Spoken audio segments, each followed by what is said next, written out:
Hi, I am Laura Diehl. I am a bereaved parent. We lost our oldest daughter, Becca, a little over 5 years ago. And what I want to talk to you today is something that's a little bit different, a little bit unusual. When we bury our child, we get buried under such a heaviness and a darkness. I know I say all the time, I didn't know such darkness even existed. And we don't have a choice. We ourselves just get buried under that deep, deep grief. At some point, you're going to get to a place where you're going to be ready to come out of that, and there's going to be choices that you get to make.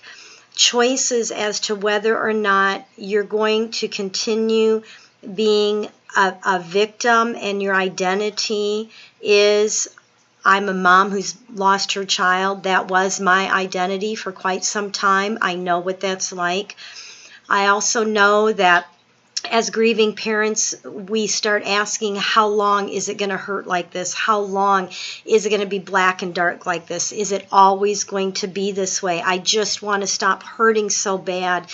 My experience and the experience of most of the parents who have lost a child that I have connected with over the years is that it's going to be like this for a good 2 years usually. And for some parents, it can be like that even longer. And so let that be a comfort to you. If you are at the beginning of this grief journey, it's okay to still be under this darkness and heaviness, even though the people around you think you should be over this by now. They think you should be getting back to normal.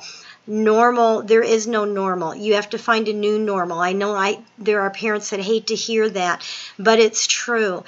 And one of the things that I feel like we can do to help us begin to come out of this blackness and out of this grief is to become childlike again in what we see around us. What I mean by that is children they're so simple, and the most simple common things just grab their attention, and like the leaves on the tree or a bug on the sidewalk, those kinds of things.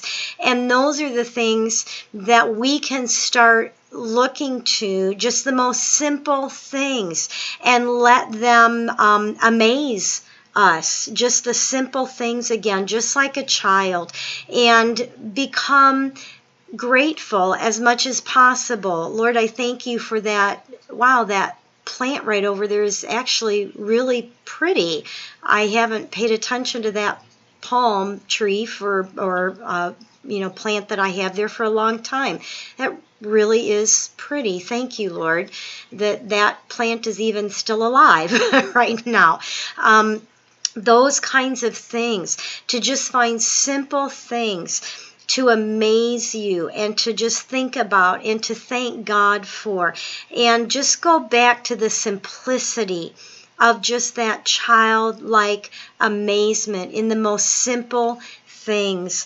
It may sound like such a small thing, but that's what we need in our place of deep grief. We need just these little small things that we can do and that we can hang on to pull us out of the place of darkness and back into a place of hope and light and being able to live life again. It's not going to be the same, but you can live a full life again beyond the death of your child. I promise you, if that's what you want and you're willing to take steps and you're willing to work your way towards that, you can have that. And I say that very gently. I say that with love. I really do, as someone who has been right where you are.